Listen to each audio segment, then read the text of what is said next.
Crux sacra sit mihi lux, non draco sit mihi dux, vare retro satana, nunquam suare mihi vana, sunt malaque libas, ipse venena bibas. Crux sacra sit mihi lux, non draco sit mihi dux, vare retro satana, nunquam suare mihi vana. Pater noster, qui es in celis, sanctificetur nomen tuum, adveniat regnum tuum, fiat voluntas tua, sicur in cielo et in terra. Pane nostrum quotidianum da nobis hodie, et dimitte nobis debita nostra, sicur et nos dimittimus debitoribus nostris, et ne nos inducas in tentationem, et liberanos a malo. Sancte Michael Arcangeli. San Miguel Arcángel, defiéndenos en la batalla. Sé nuestro amparo contra las perversidades y acechanzas del demonio. Reprímale Dios, pedimos suplicantes. Y tú, príncipe de la milicia celestial, arroja al infierno con el divino poder a Satanás y a los otros espíritus malignos que andan dispersos por el mundo para la perdición de las almas. Amén.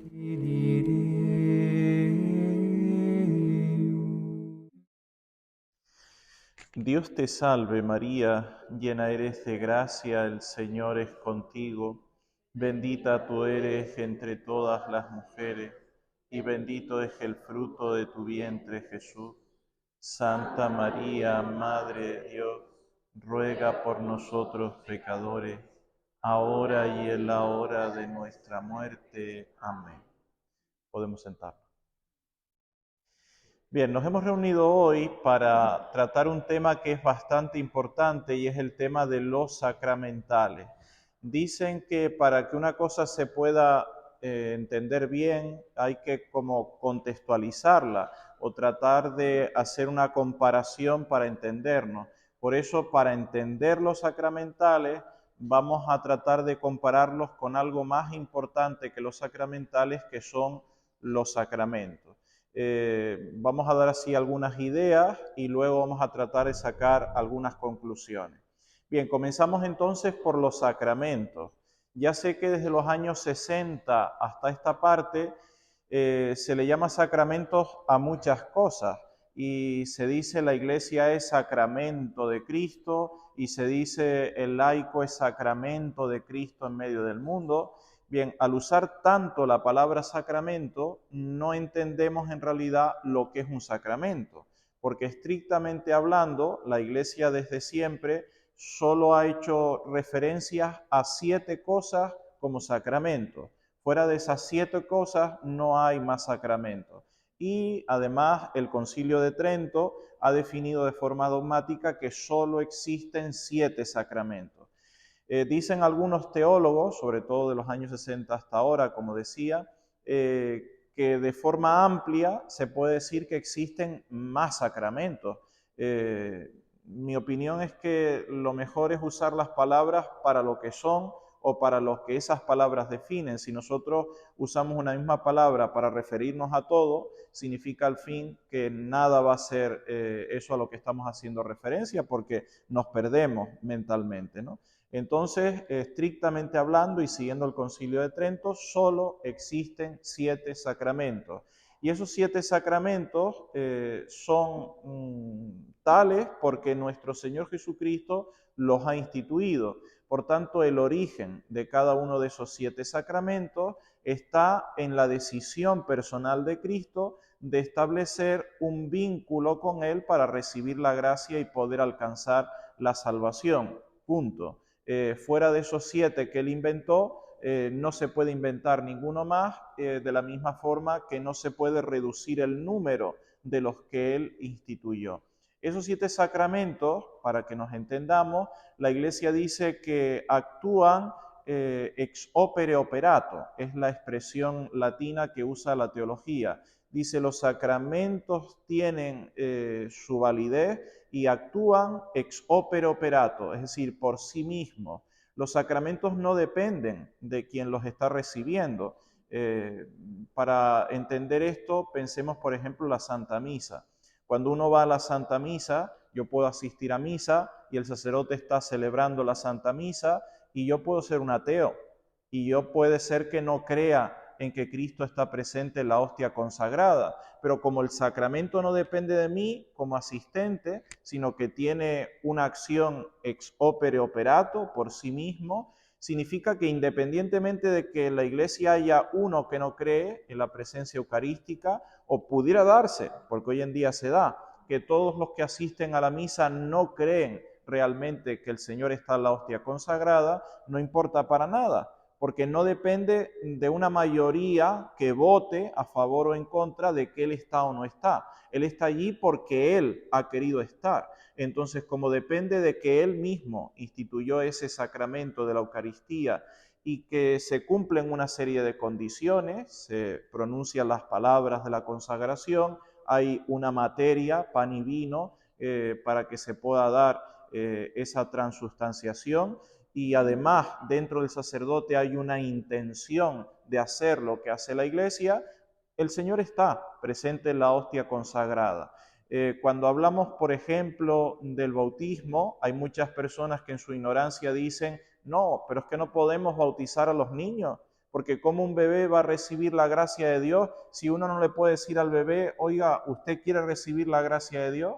Pues esto no es necesario, por lo mismo que estoy diciendo. Para que se reciba la gracia en una persona, en un bebé de 3 días de nacido o de 5 meses de nacido, no hace falta que uno vaya al bebé y le pida permiso. ¿Tú quieres recibir la gracia? Porque esa persona es liberada del pecado original y recibe la gracia de Dios convirtiéndola en hijo o en hija suyo, únicamente por la acción del sacramento. Si una persona utilizando agua, teniendo la intención de la Iglesia y diciendo esa frase, yo te bautizo en el nombre del Padre y del Hijo y del Espíritu Santo, entonces ese niño automáticamente es limpio del pecado original, se convierte en hijo de Dios y por ende es heredero del cielo, de la salvación eterna. Estos son los 7 sacramentos, pudiéramos ir tocando uno por uno y mientras haya materia y forma, siempre cada sacramento tiene algo material, tangible, ya hemos dicho, la Santa Misa, pan y vino, el bautismo, el agua, la extremaunción, el santo óleo, y así pudiéramos ir hablando de cada uno de esos 7 sacramentos. Tiene que haber una materia. En segundo lugar, tiene que haber una forma, es decir, una serie de palabras o de frases que nunca se pueden evitar.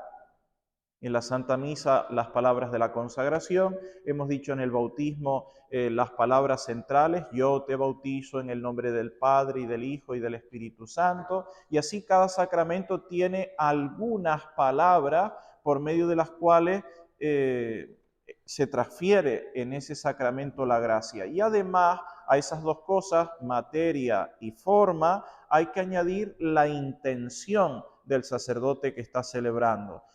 Puede ser que haya un niño que quiere ser bautizado, que haya agua, que se diga esa frase, pero quien está bautizando no tiene la intención de la Iglesia. Hay una misa, en la misa se usa la fórmula de la consagración, hay pan y vino sobre el altar, pero dentro del corazón del sacerdote no está hacer lo que hace la Iglesia, no tiene, insisto, la intención de la Iglesia. La misa es inválida, el bautismo sería inválido, por tanto, materia, forma e intención del sacerdote celebrante a la hora de realizar los sacramentos. Bien, estos son los 7 sacramentos, insisto, necesitan estas condiciones y son solo 7. Sin embargo, en contraposición, y a eso es a lo que nos referimos hoy principalmente, se encuentran los así llamados sacramentales. ¿Cuál es la diferencia principal entre sacramentos y sacramentales?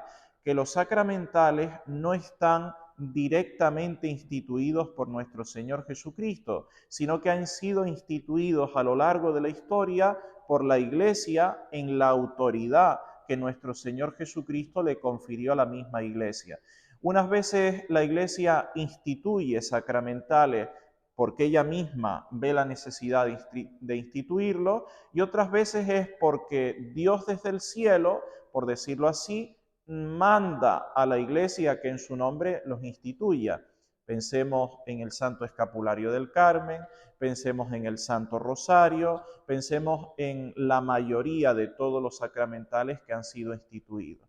Bien, después de dar esa diferencia, los sacramentos son instituidos directamente por Cristo, los sacramentales son directamente instituidos por la Iglesia, con la autoridad que Cristo le ha dado. Hay que también hacer una especie de distinción. Decíamos, los sacramentos actúan ex opere operato, es decir, por su misma fuerza y capacidad que les otorgó Cristo al instituirlo. Cuando hablamos de los sacramentales no es así. Dicen, los sacramentales actúan ex opere operantis ecclesiae. ¿Qué quiere decir? Que en sí mismos los sacramentales no pueden hacer nada, sino que dependen de la fe o de la devoción de aquel que los está recibiendo. Decíamos inicialmente que podemos asistir a misa no solo sin fe, sin devoción e incluso sin creencia real de que el Señor esté en la hostia consagrada, pero igualmente el Señor está en la hostia consagrada. Sin embargo, si uno se arrodilla y el sacerdote le impone el sacramental del escapulario del Carmen y uno no tiene devoción, no tiene fe, no cumple una serie de condiciones, eso no sirve absolutamente para nada, porque si no, no sería un sacramental, sino que sería un amuleto. Como yo llevo encima un trozo de tela o una medalla o hago no sé qué acciones, pues ya consigo no sé qué. No, mire usted, los sacramentales no actúan ex opere operantis por sí mismos, sino que actúan ex opere operato ecclesiae. Actúan porque el que lo recibe tiene una fe, una devoción que hace que tengan efecto en sí mismo. Por tanto, insisto tanto en esto porque tristemente a veces pues no se usan los sacramentales, porque ya sabemos que una gran mayoría de personas tienden como a rechazarlos. Eso son cosas anticuadas, eso hoy en día no, eso no se debe promover.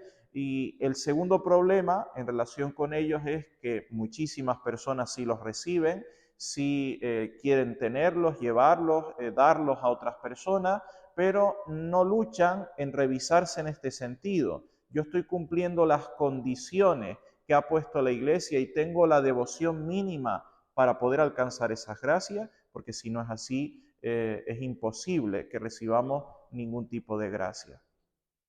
Bien, entrando en la diferencia de sacramentales, pensemos que la mayoría de esos sacramentales tienen que ver con determinadas gracias extraordinarias que Dios o la Virgen Nuestra Señora ha querido conceder, y para concederlos ha tratado de que la autoridad de la Iglesia se vea implicada. Por decirlo así, pensemos en el sacramental más antiguo que existe, que es precisamente este que llevo aquí, las cadenas de la esclavitud mariana. Es el sacramental más antiguo que procede del siglo I. Quizás por toda la debacle y toda la crisis eclesial que se ha venido dando desde el siglo XVIII, XIX y sobre todo el siglo XX, pues se ha olvidado, pero a principios de la historia de la Iglesia, si había un sacramental importante era precisamente este. No sé si han tenido la oportunidad de visitar las catacumbas de Roma o de visitar las catacumbas debajo del Vaticano, donde está enterrado el apóstol San Pedro y donde debajo de toda la Basílica Vaticana se extiende lo que se conoce como la necrópoli vaticana, el inicio de la basílica.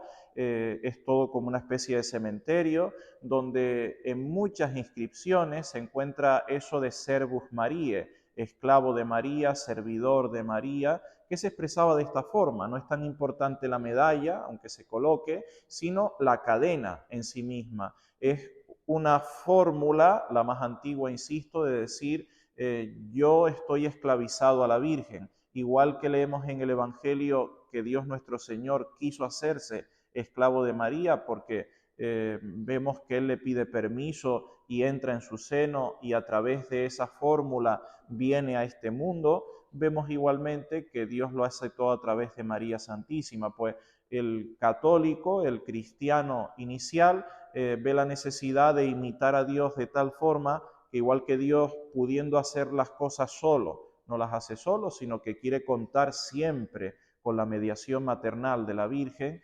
Nosotros, que de verdad solos no podemos hacer nada, a diferencia de Dios, queremos tomar ese camino, hacerlo todo a través de la Santísima Virgen María. Pues bien, ese es el sacramental principal, que tiene una condición fundamental a lo largo de los siglos, y es precisamente esto: yo no quiero hacer nada solo. Yo me puedo poner la cadena de la esclavitud mariana, pero como no es un sacramento, sino un sacramental, si yo en mi corazón no trato de mantener en el tiempo el deseo de hacerlo todo a través de la Virgen, de no vivir independiente, sino todo lo contrario, dependiente de Nuestra Señora, eso no va a tener ninguna validez, por más que me lo haya impuesto un sacerdote, por más que sean cadenas bendecidas, porque no actúan por sí mismas, sino que dependen de la persona que las está llevando.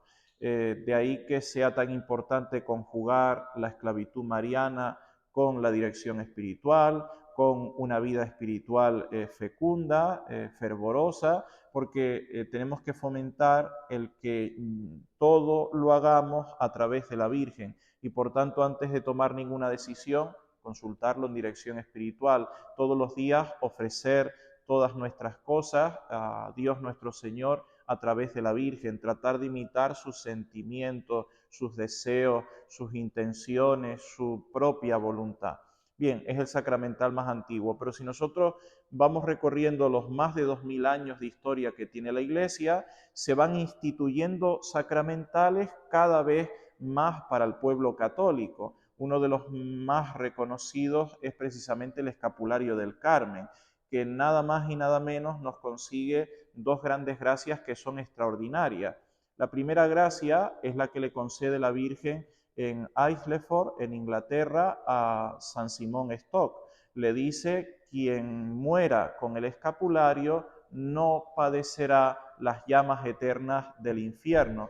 ¿Qué quiere decir eso? Que el escapulario del Carmen es una especie de amuleto donde si uno se lo coloca, viva como viva, cometa los pecados que cometa, piense lo que piense, va a ir al cielo, no va a tener oportunidad de condenarse. No, porque decíamos, no estamos hablando de amuletos, sino de sacramentales. Lo que significa que el escapulario del Carmen concede en primer lugar morir en gracia de Dios, morir en gracia de Dios. Y para que esto se dé, tiene que cumplirse 3 condiciones, dice la Iglesia. En primer lugar, tiene que ser un hábito de color marrón, que sea bendecido e impuesto por algún sacerdote y que se lleve permanentemente. No significa que el sacerdote te impone el escapulario y luego ya tú llegas a casa y lo guardas y nunca más te acuerdas de él. No es un hábito y por tanto hay que llevarlo permanentemente sobre uno mismo,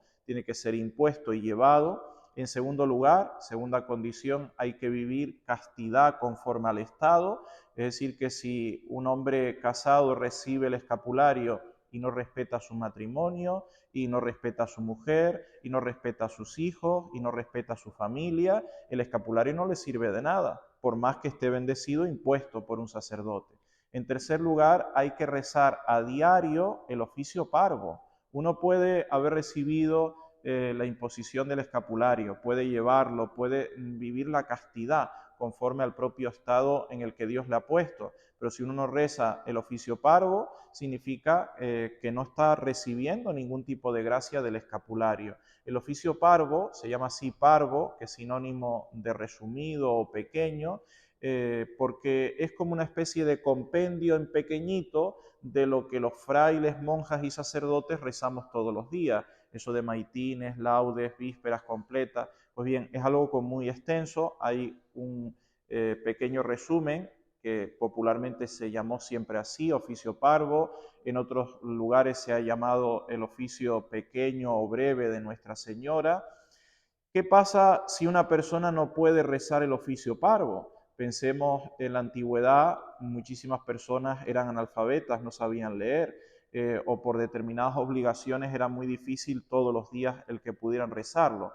Dice la Iglesia que eso se puede conmutar, cambiar por otra obligación, pero para eso la persona tiene que hablar con su director espiritual y decir: para mí es casi imposible rezarlo. Entonces el sacerdote hace como una especie de cambio. Bueno, usted no rece el oficio parvo, rece en vez de un rosario, 2 rosarios al día, o trate de hacer todos los días esta obra de caridad, o rece todos los días el Magnificat, o haga todos los días esta oración concreta, pero tiene que ser cambiado. No puede decir: es que yo no puedo. Bueno, pues usted no puede, tiene que pedir que se le cambie por otra cosa, si no, no va a recibir las gracias del escapulario.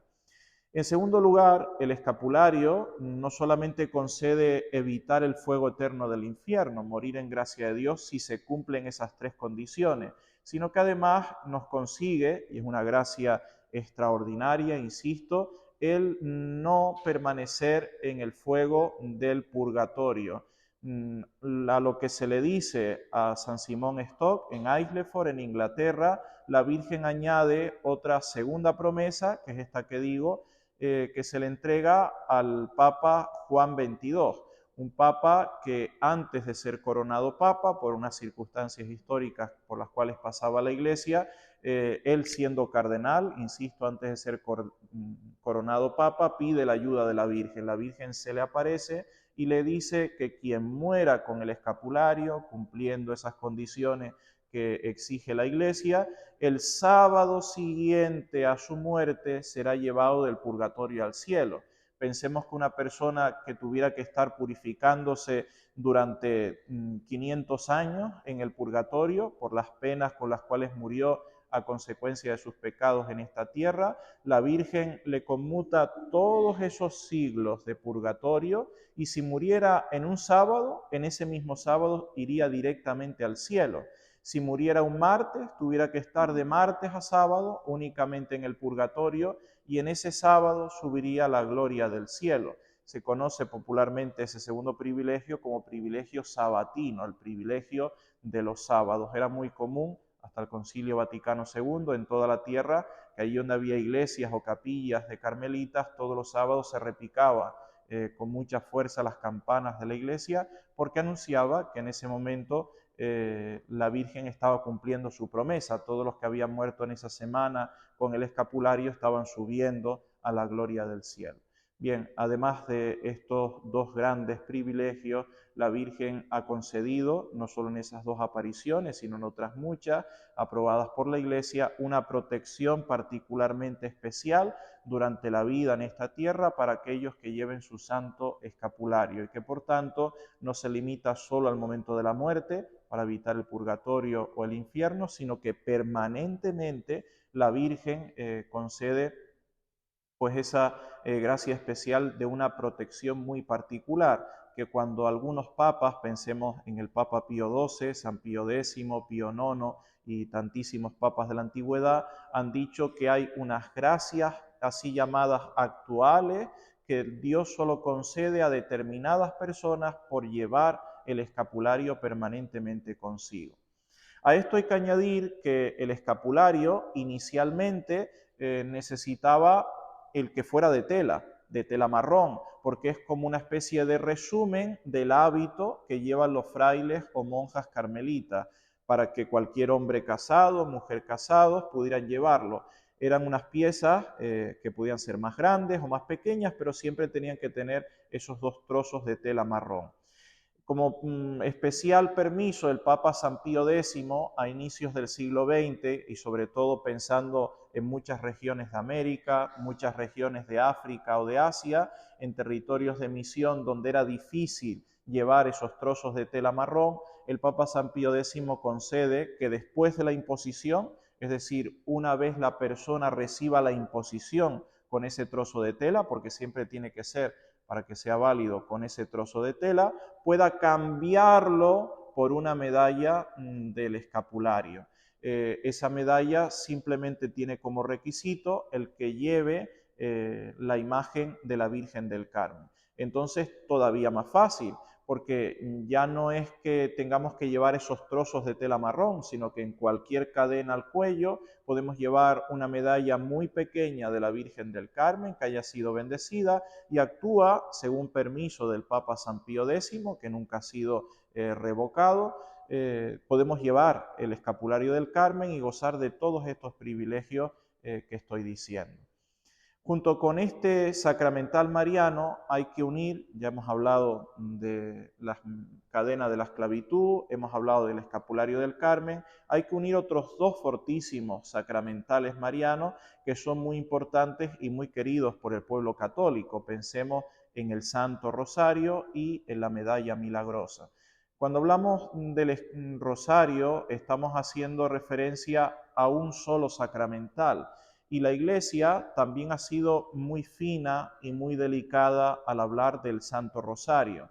Después de los años 60, como decíamos de los sacramentales, ha ocurrido con el Rosario.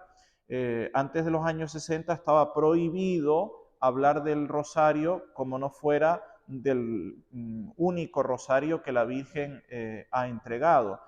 Sin embargo, después de los años 60 se ha venido popularizando una especie de cantidad infinita de rosarios que cada día, por decirlo así, son más. Esto hace, como decíamos de los sacramentos, que cada vez se entienda menos lo que es el rosario. Y hay rosario de no sé qué, rosario de no sé cuánto, rosario de esto, rosario de lo otro. Esto es una equivocación gravísima. Esto debiéramos de entenderlo bien, porque solo existe un rosario. No hay 50 rosarios, solamente uno. Y ese rosario es el que la Virgen entrega a Santo Domingo de Guzmán. Y le dice a Santo Domingo de Guzmán, quien rece el rosario ganará batallas. Y la principal batalla que tiene que ganar Santo Domingo de Guzmán, recordemos la historia, es la lucha contra los albigenses en Francia.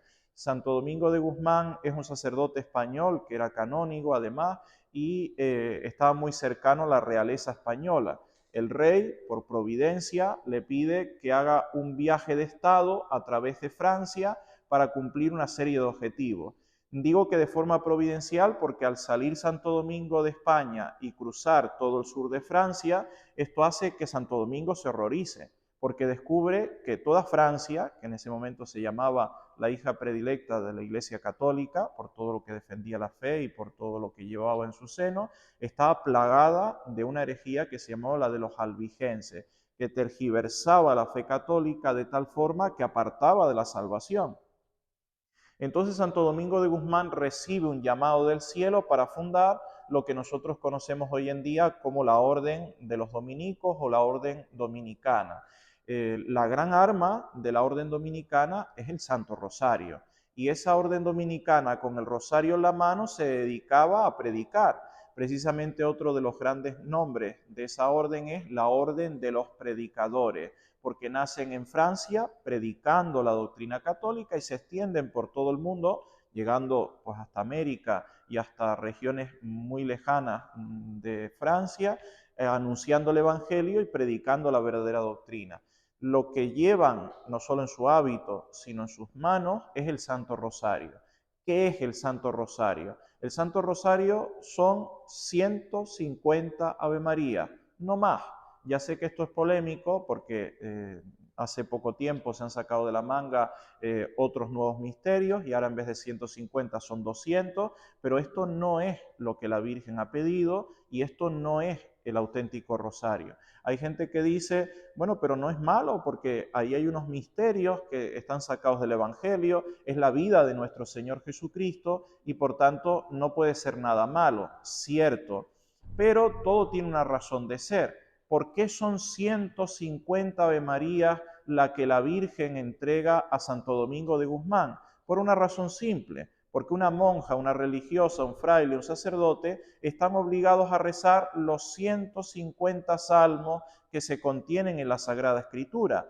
Para que el resto del pueblo de Dios pueda unirse a esa oración oficial de la Iglesia, el breviario, la oración de las horas, la Iglesia le entrega, la Virgen le entrega al resto de miembros de la Iglesia una Ave María por cada salmo que hay en el Antiguo Testamento, como queriendo decirles, ustedes que no están obligados a rezar las horas canónicas, se unen a los sacerdotes, se unen a los frailes, a las monjas, a las religiosas, rezando un Ave María por cada salmo que ellos rezan. Y por tanto, en misterios de gozo, misterios de dolor y misterios de gloria, se une la vida de Cristo con 150 Ave María.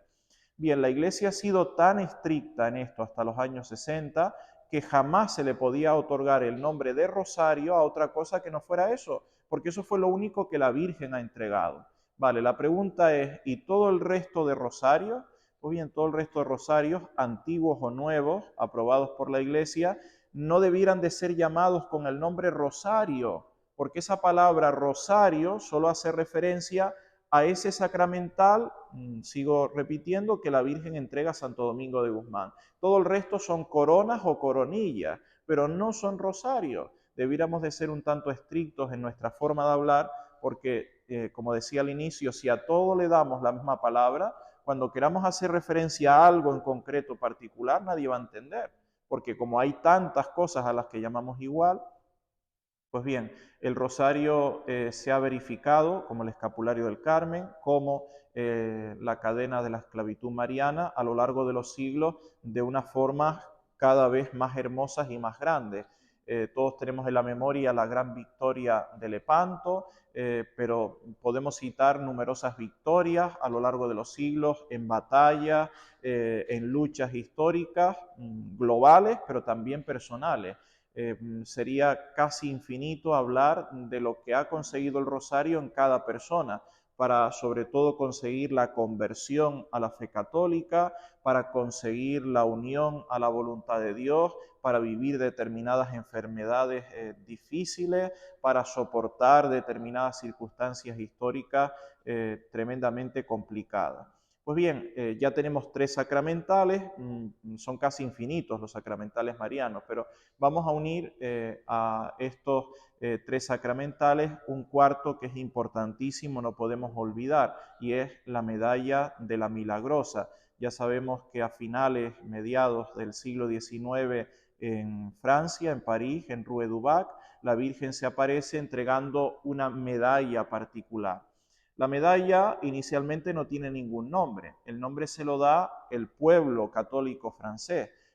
Al ver lo que consigue la medalla milagrosa, Dios nuestro Señor derrama gracias especiales, unas gracias tan especiales que el pueblo queda pasmado y el pueblo bautiza, por decirlo así, la medalla con ese apelativo, medalla milagrosa.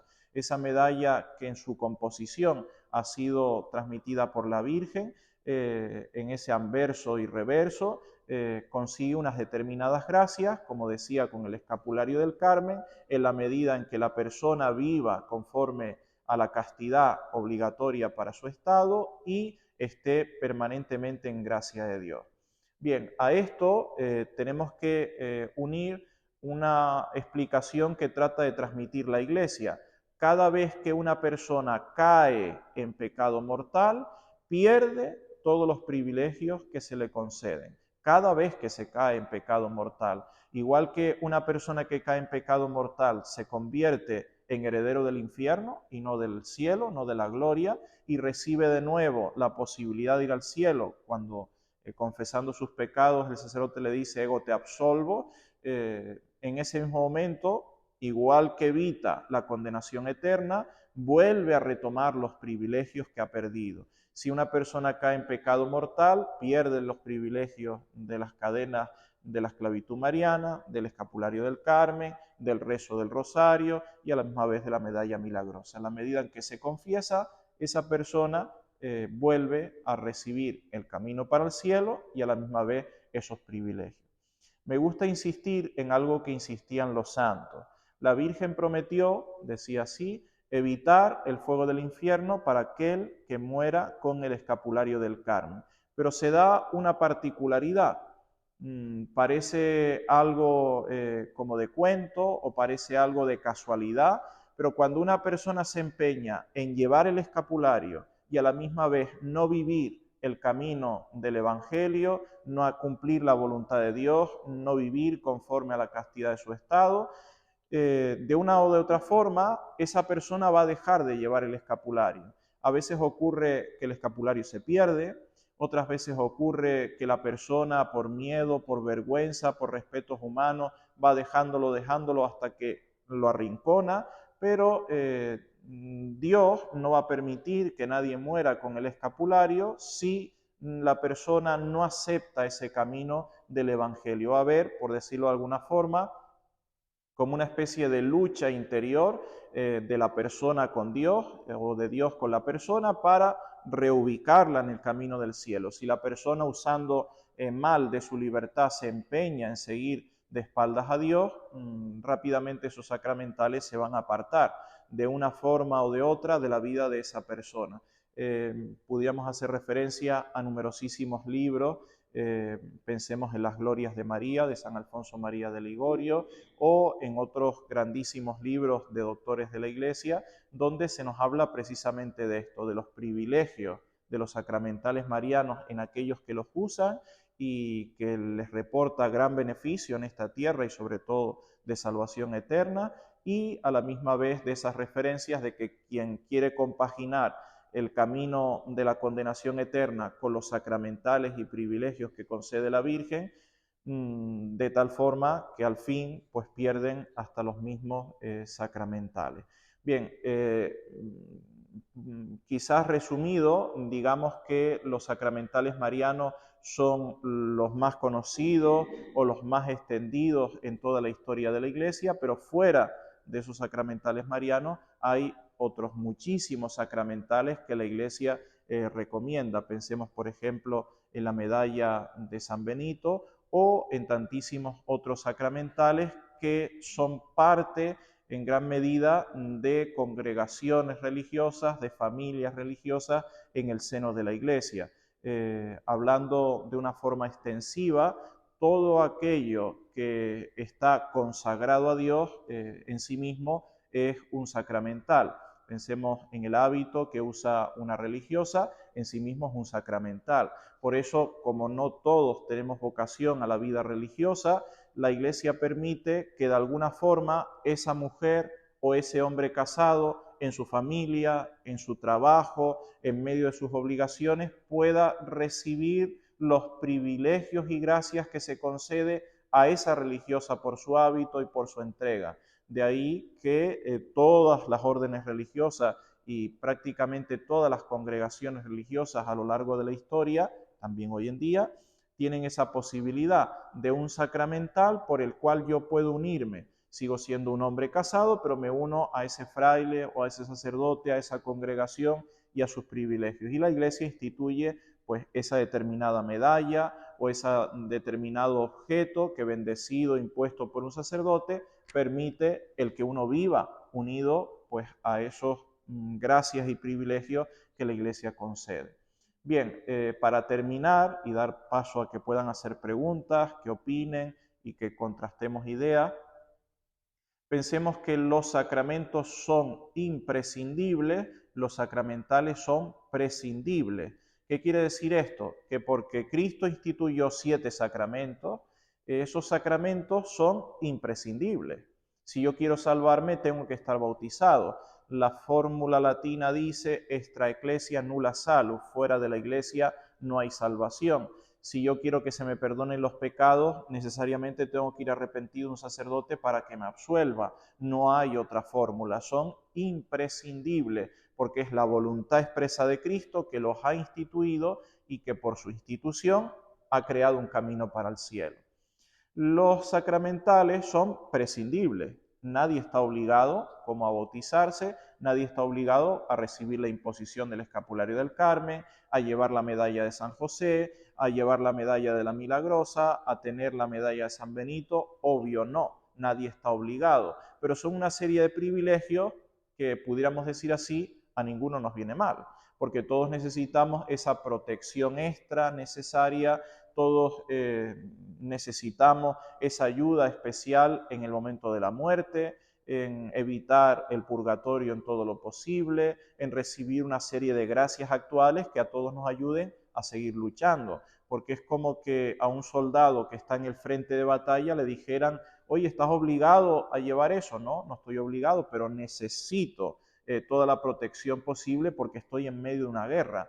Todos estamos en medio de una guerra que cada vez es más fuerte, la guerra de nuestra salvación, en medio de una batalla donde el fuego cruzado nos va destruyendo constantemente. Pues bien, tratemos de hacer lo imprescindible, lo que Dios quiere, tratemos de estar unidos a los sacramentos. Una vez ya todos hemos recibido el bautismo, con frecuencia necesitamos la confesión, con frecuencia necesitamos la asistencia a la misa, pero además a esto tratemos de unir los sacramentales, sabiendo que actúan a través de la devoción que nosotros tengamos y del cumplimiento de esas condiciones que hemos ido hablando.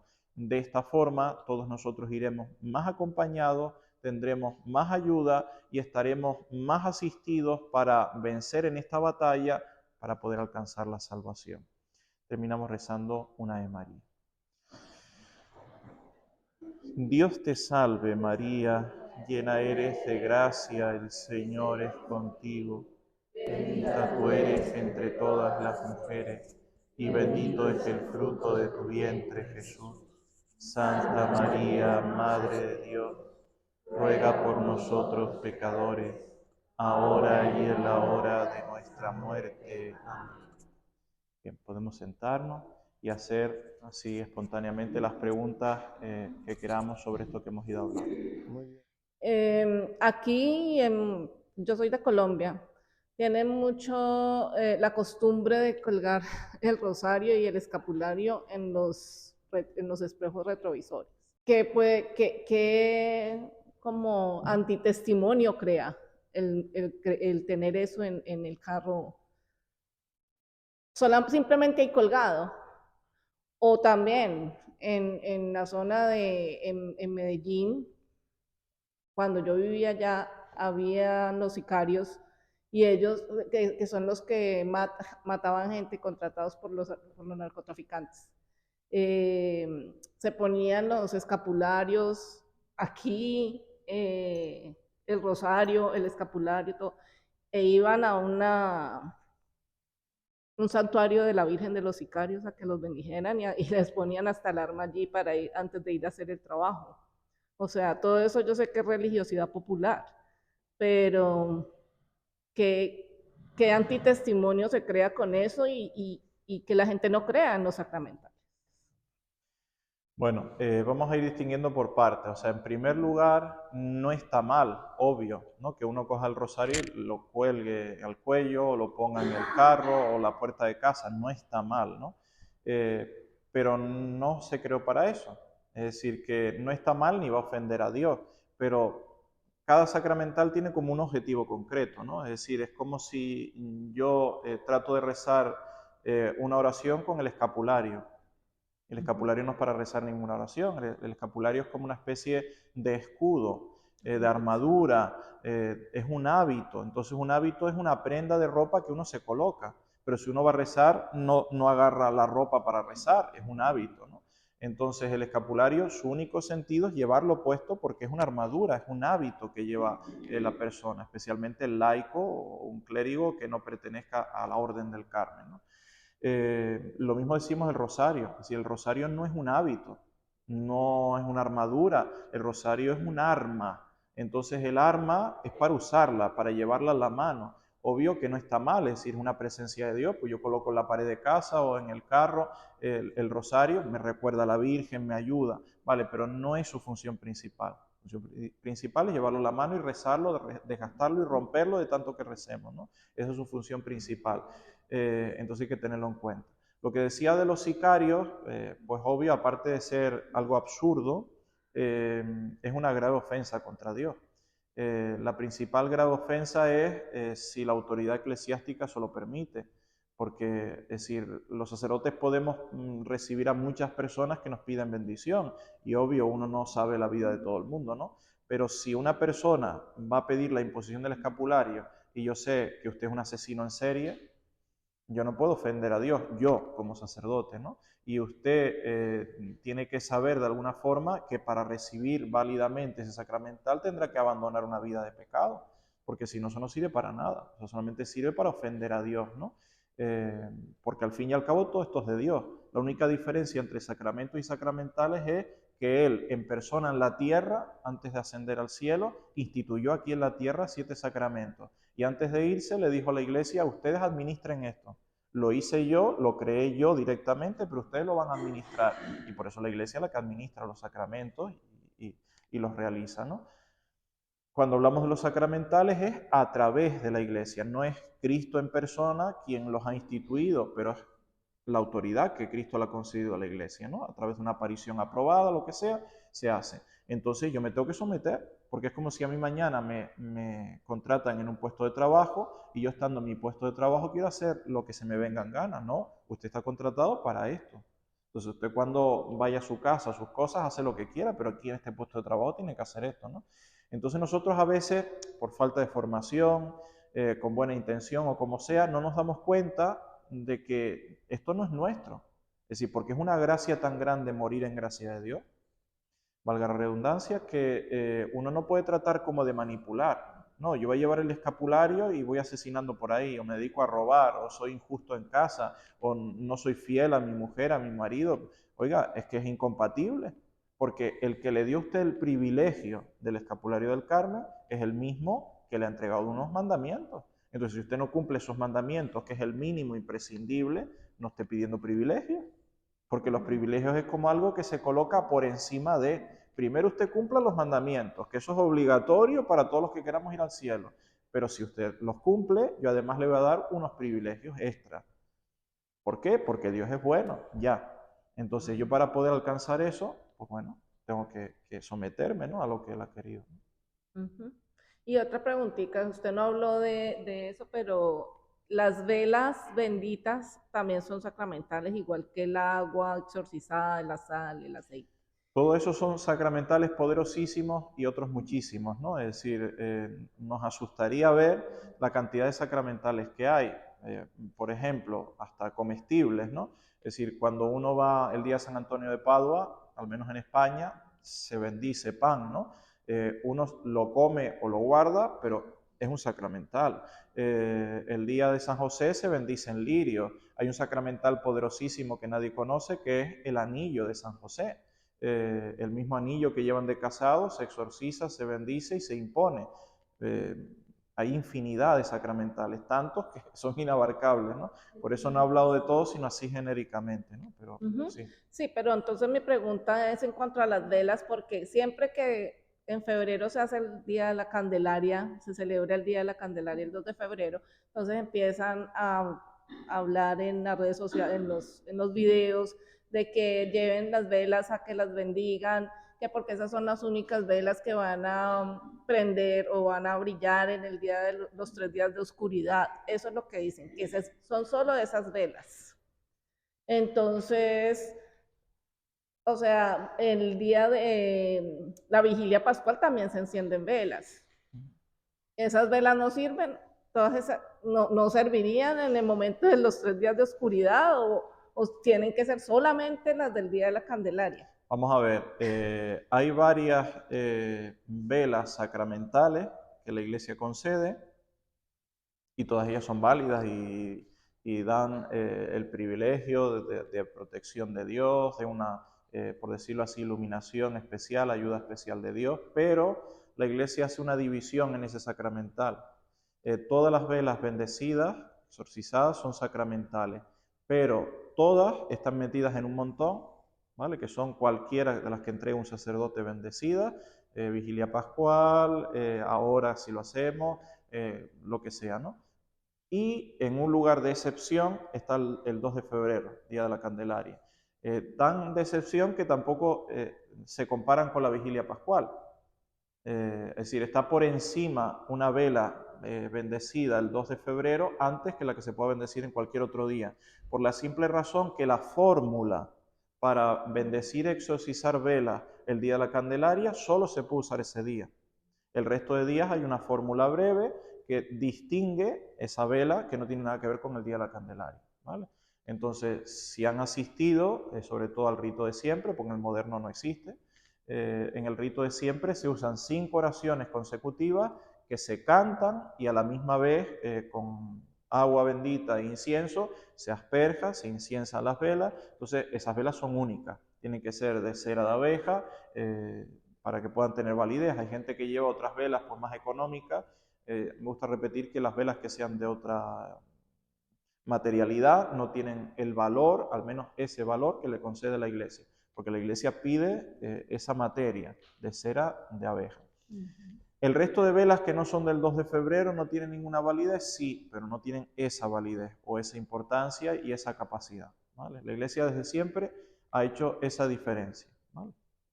Okay. Padre, los sacramentales, el agua, la sal y el aceite exorcizada, ¿qué es lo que recomienda la iglesia para los laicos? ¿Cómo usarlos en nuestros hogares? Vale, ahí también hay que hacer una diferencia. Una cosa es agua bendecida y otra cosa es agua exorcizada. Ya saben que la iglesia por encima concede lo que se llama agua consagrada y por encima agua gregoriana. Son los 4 grados de agua.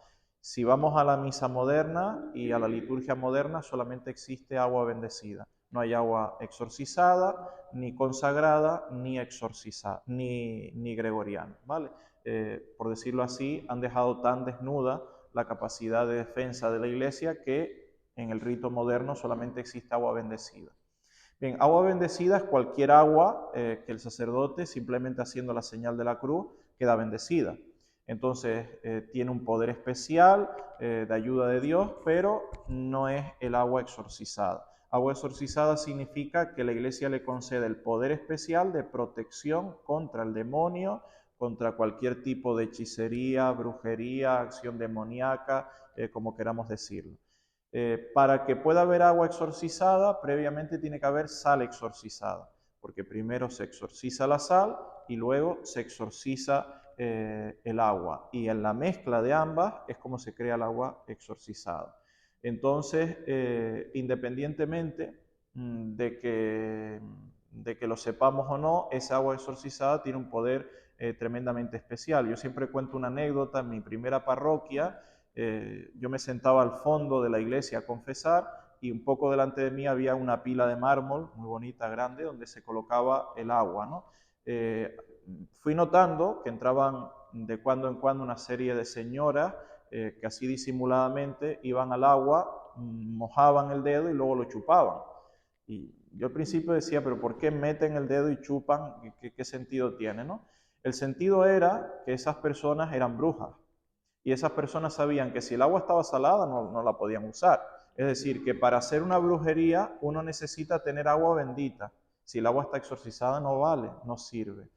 Entonces, lo digo porque se ha generado, me imagino que aquí también, se ha generado entre los sacerdotes, al menos en España, el dejar todas las pilas de agua bendita vacías, porque saben que se usa para brujerías, ¿no? Porque en el rito moderno solo puedo proporcionar agua bendecida. Pero lo lógico, desde siempre era, en todas esas pilas de entrada de la iglesia, el agua era exorcizada, porque evitaba el que en la iglesia entrara alguien que pudiera estar cometiendo brujería, porque era imposible. Y si alguien pedía agua, da igual que se llevara agua, porque no iba a poder hacer ningún rito de magia o de brujería, porque le arruinas el rito de brujería solo con ese tipo de agua. Todas las oraciones están pidiendo eso, contra brujos, hechicería, acciones demoníacas, sectas, ¿vale? Ese es el sentido.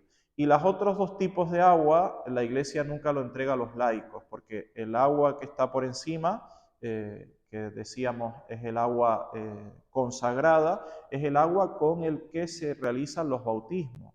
Esto es otro disparate de la fórmula moderna, y es que a los niños se les bautiza con cualquier agua, aunque sea del chorro, ¿no? La iglesia nunca bautiza con agua del chorro, ni con agua bendecida, ni con agua exorcizada, sino con agua consagrada. Esa agua solo se realiza en el día de la vigilia pascual y en el día de la vigilia de Pentecostés. Son los dos únicos días del año. En cada capilla o iglesia se consagra el agua, y esa agua en unas vasijas especiales se guarda para que en el transcurso del año, hasta que vuelva a venir Semana Santa, si alguien se va a bautizar, se bautice con eso. La particularidad que tiene es que el agua lleva 3 infusiones, 2 del óleo y una con el Santo Crisma, y todo eso se tiene que revolver. Entonces el niño o la niña, aparte de recibir sobre su pecho, sobre su cabeza la unción con el óleo, el Santo Crisma, cuando se bautiza con agua mezclada con el óleo y el Santo Crisma. Tiene una categoría superior, solamente sirve esa agua, por eso no se da a los fieles, para bautizar a los niños, niñas recién nacidos. Por encima está el agua llamada gregoriana, que no sé si han asistido, es muy bonito, solamente la usa el obispo cuando consagra altares, capillas, iglesias, lleva unido no solo crisma, el óleo, sino además también se le une cenizas de santos y otra serie de cosas. Es un rito muy hermoso, solamente se usa para eso. Por eso el agua gregoriana y el agua consagrada no se entrega a los laicos, ni siquiera a los sacerdotes para el uso cotidiano, ¿no? Sino está reservado para lo que es, ¿no?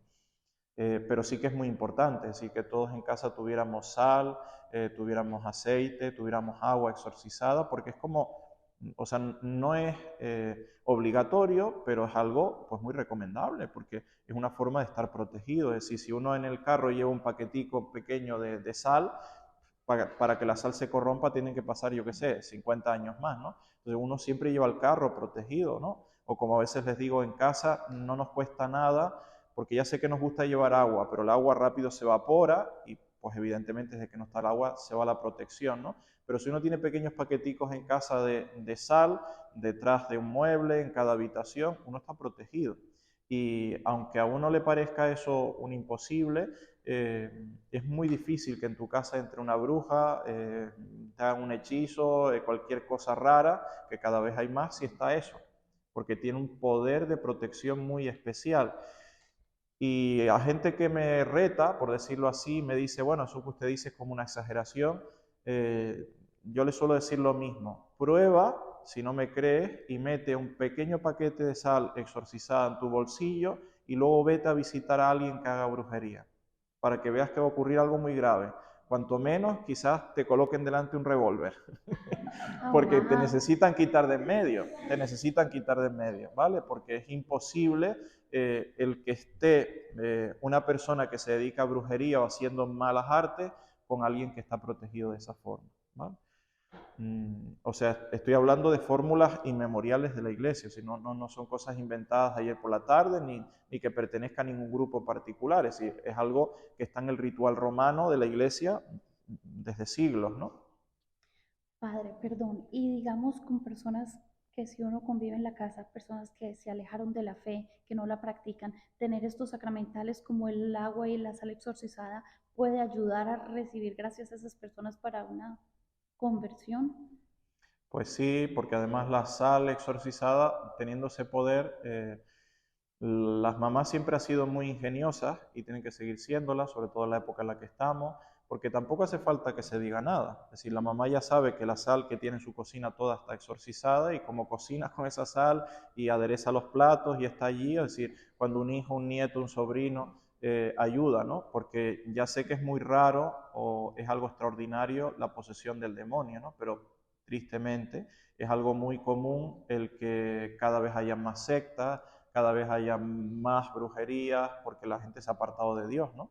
Entonces lo que antes hacían pidiéndole a Dios, suplicando con oración y penitencia, pues ahora uno va al brujero y le hace no sé qué y tal. Entonces se ha hecho muy común cada vez más la infestación demoníaca, ¿no? En campos, en terrenos, en animales, en personas, en lugares. a los cuales también el ritual romano de la iglesia de toda la vida dedica oraciones especiales.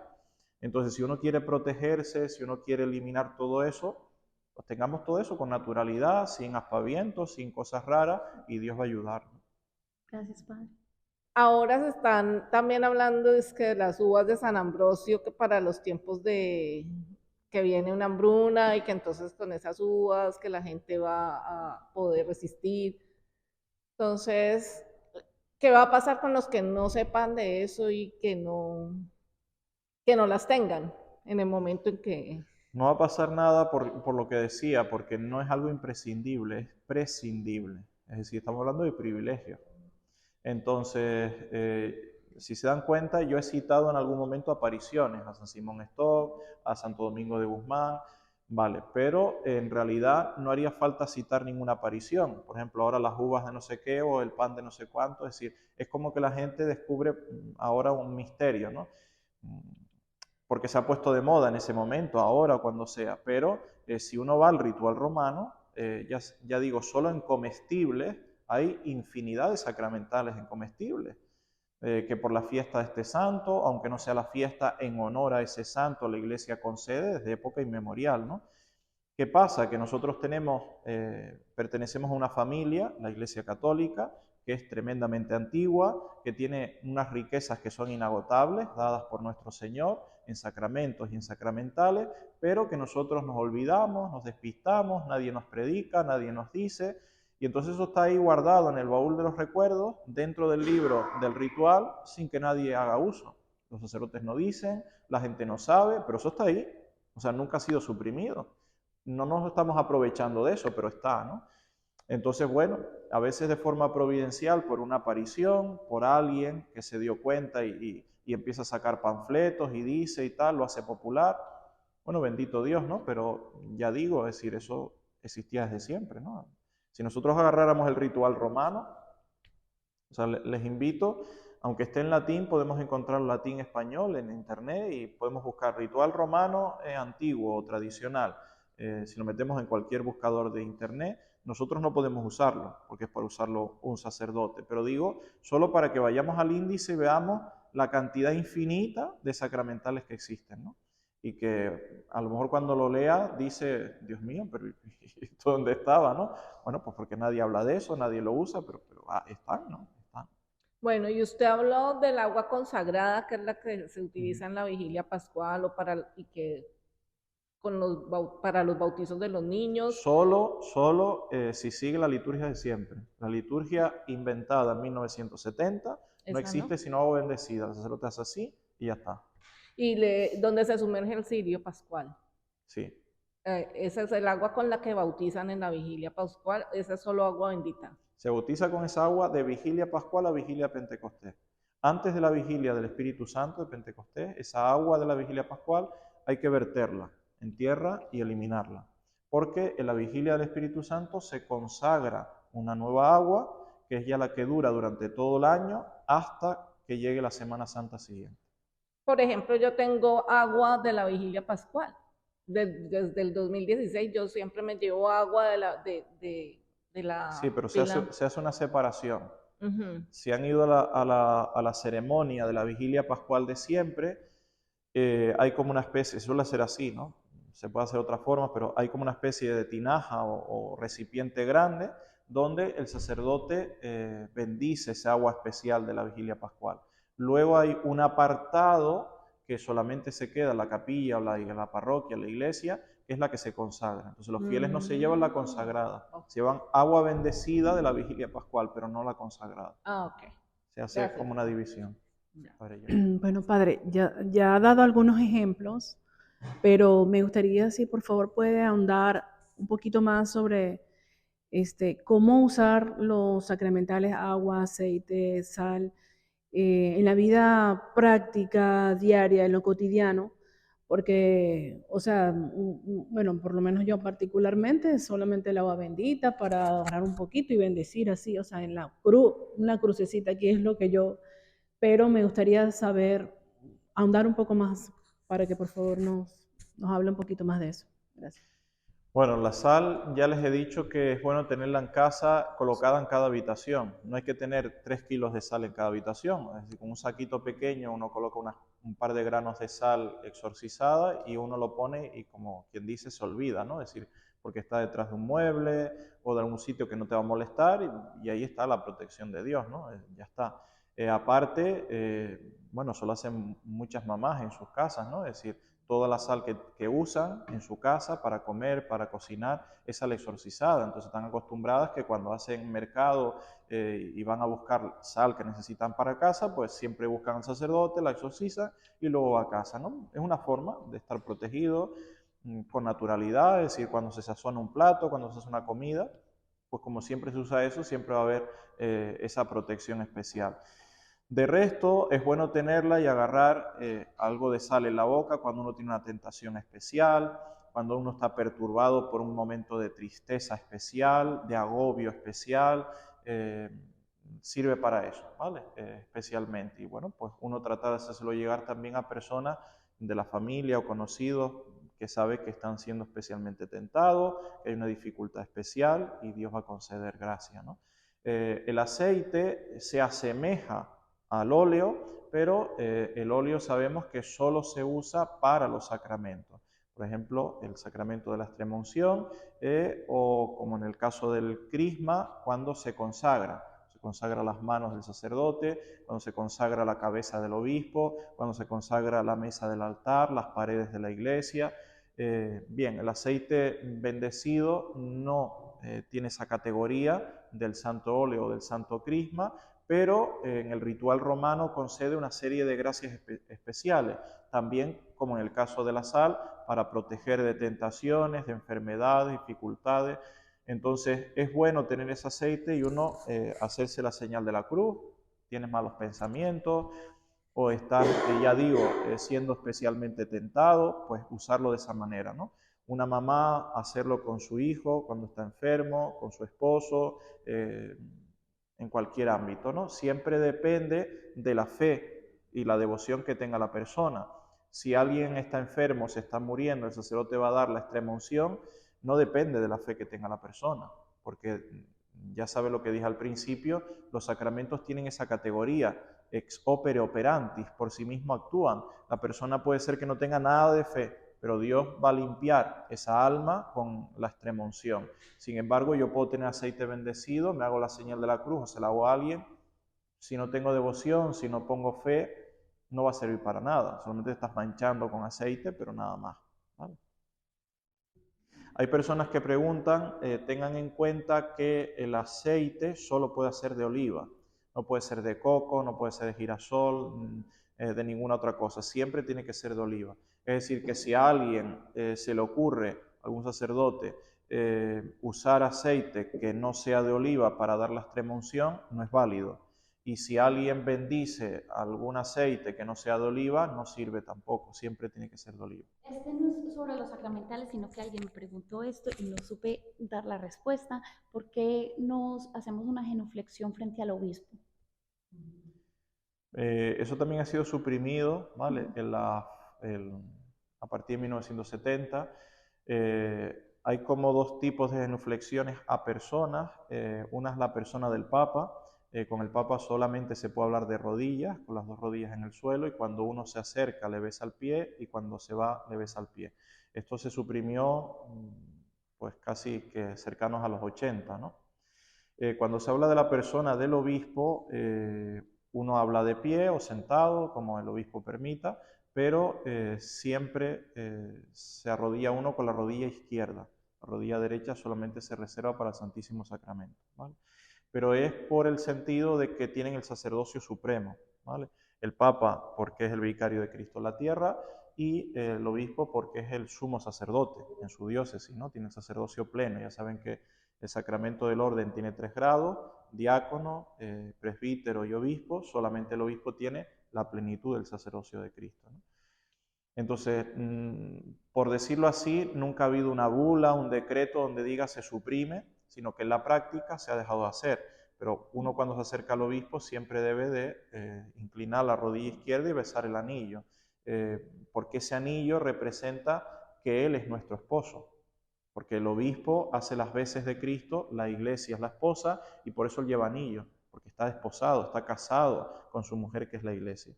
Entonces todos nosotros como bautizados somos miembros de ese cuerpo que es la iglesia y todos juntos somos en conjunto la esposa de ese esposo que es Cristo, ¿no? Entonces es como una señal, pues no sé, cuando el esposo llega a trabajar a la casa y la mujer lo ve, pues le da un beso, ¿no? Entonces cuando la mujer va a ver al esposo, que está representado por el obispo, plenitud del sacerdocio, se le besa el anillo, ¿no? Que es el signo que nos recuerda, estamos unidos, ¿no? Cristo y yo, el esposo y la esposa, ¿no? A veces todo eso se ha tergiversado porque se ve como si fuera una humillación. El obispo exigía que se arrodillara. No, o sea, la gente no lo vivía, bueno, se da de todo en la vida, ¿no? Pero la gente no lo vivía como una humillación, sino como un gesto bonito de devoción, ¿no? Él es el esposo, nosotros somos la esposa, ¿no? Gracias, Padre. Padre, esta es una pregunta que no es acerca de los sacramentales, sino acerca de lo que está hablando. Es en la iglesia de siempre, en la que estoy asistiendo ya hace buen tiempo, gracias a Dios, he aprendido que el respeto que se debe de tener hacia el sacerdote y el saludo, o por así decirlo, que se debe hacer es besarle la mano. Eso lo aprendí ahí. Y también cuando la misa va a empezar, hacer una venia cuando pasa el sacerdote porque está en persona de Cristo, o sea, un respeto. Y también, Padre, aprendí otra cosa, a llevar quisiera que me hablara un poco del velo que se usa en la Santa Misa y la forma correcta de vestir, porque eso también lo aprendí, no lo sabía. Entonces, porque a veces estoy con otras personas que están en la misa nueva y quisiera llegar a ellas de una manera en la que me puedan entender acerca de lo que yo he aprendido y estoy viviendo, y es algo muy hermoso de nuestra fe. Bueno, en esto que está diciendo, como decía antes, con la venia al obispo, al papa, todo eso, hay que buscar enfoque, porque cuando uno igual tira una fotografía, si uno no sabe tirarla y sale desenfocada, pues no sirve, ¿no? Porque no estoy viendo nada, ¿no? Es todo borroso, ¿no? Entonces no es imponer cosas ni hacer por hacer, porque entonces ya no tiene sentido, ¿no? Las cosas no se hacen porque se hacen, todo tiene un objetivo, ¿no? Entonces, por empezar por lo último, cuando se habla del velo, nunca ha sido abolido. De hecho, es que no es una ley eclesiástica, es una ley, por decirlo así, divina, porque está incluida, ahora mismo de memoria no sabría decir la cita, pero está incluida en una de las cartas de San Pablo. La mujer cúbrase con el velo en la asamblea, o si no, rápese, ¿vale? Es la otra, que se quite el pelo, ¿no? Que quede rapado. ¿Por qué razón? No es por degradar, decir, no, es que lo importante son los varones, las mujeres tienen que ir tapadas, ¿no? No, es decir, en la iglesia se cubre con velo todo aquello que se considera más sagrado. En la iglesia de siempre, el sagrario es cubierto con un velo. El copón que guarda las hostas consagradas se cubre con un velo. El sacerdote lleva el cáliz al altar cubierto, tapado con un velo. La mujer, en comparación, tiene esa visión de ser algo sagrado, porque es la receptora de la vida.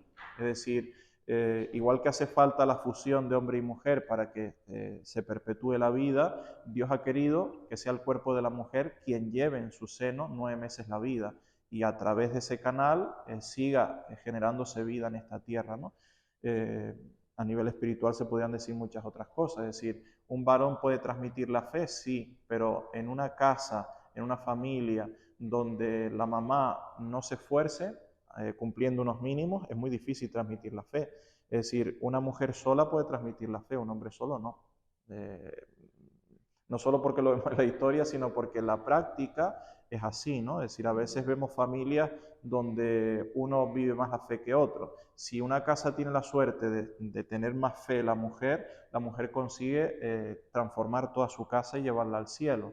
Un hombre solo y teniendo en contra a la mujer, no practicando bien la fe, no teniendo determinado nivel, no va a poder. Entonces, todo esto nos habla de que tanto en lo físico como en lo espiritual, la mujer tiene un carácter porque Dios ha querido así, más sagrado o más permeable a lo espiritual, a lo sagrado, ¿no? Entonces, la iglesia siempre ha cubierto con un velo a la mujer en ese sentido, ¿no?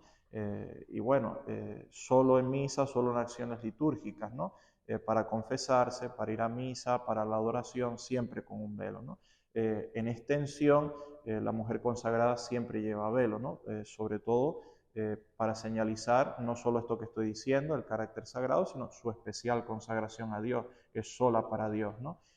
Además, si comparan, hay como dos tipos de iconografía mariana. Cuando se ve a la Virgen así con el pelo largo, todo suelto, es porque hace referencia a que la Virgen está delante de Dios.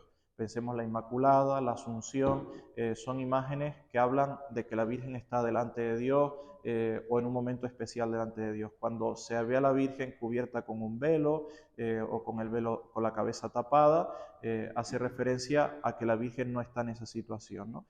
Porque el velo siempre significa de algo que es todo de Dios, que está preservado para Dios, de ese carácter de consagración también, ¿no? Bueno, aparte de eso, tener en cuenta pues, también lo que se hace con el sacerdote. Si decíamos que el Papa 2 rodillas en el suelo, el obispo una rodilla a la izquierda en el suelo, el sacerdote era costumbre, no estaba obligado, ¿no?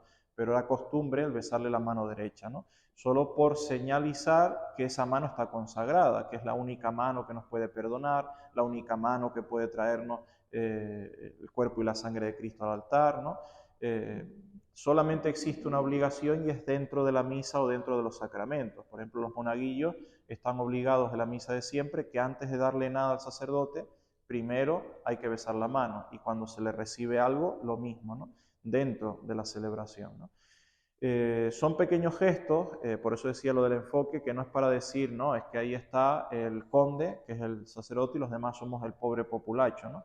No, no es eso, sino es para señalizar de que es algo sagrado, ¿no? Y que son las manos de Cristo, que perdonan, que absuelven, que traen la gracia, la bendición, ¿no? Sirve en la medida en que a nosotros nos sirva para recordar la fe de la Iglesia, ¿no? Si nosotros lo vemos como un gesto de imposición, de colocar a uno sobre otro, cosas así extrañas, obvio que no, ¿no? Pero con los amigos, los familiares, gente que no son de fe, todas estas cosas ayudan mucho, ¿no? Porque ayuda como a contextualizar y a ver las cosas pues en el valor y en el carácter que tienen, ¿no? Sí, padre, muchas gracias. ¿Más Y la preguntas? forma de vestir. La forma de vestir me olvidaba. La última vez que de forma oficial se habló de la forma de vestir fue en los años 50 con Pío XII.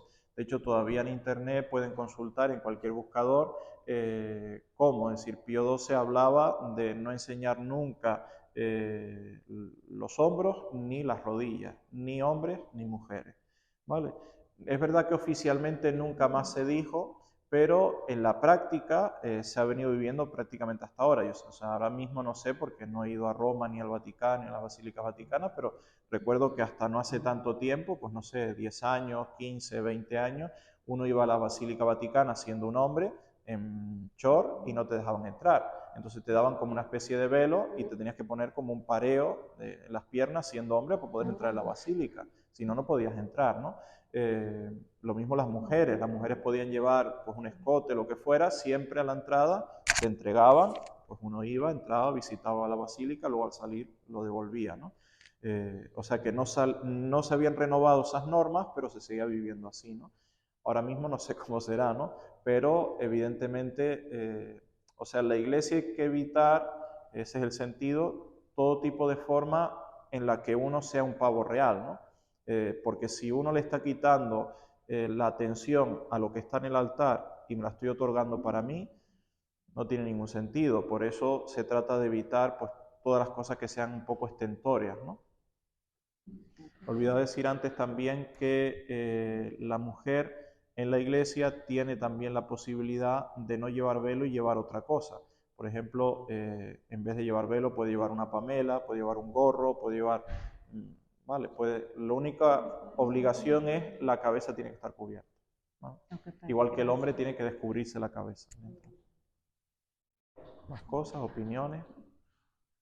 La misa no sordo sigue siendo válida, o sea, porque ahora, sobre todo aquí en la Florida, o no sé si en todos los Estados Unidos, está sucediendo que se ha creado una división entre los que van a la misa tridentina y los que vamos a la misa Novus Ordo.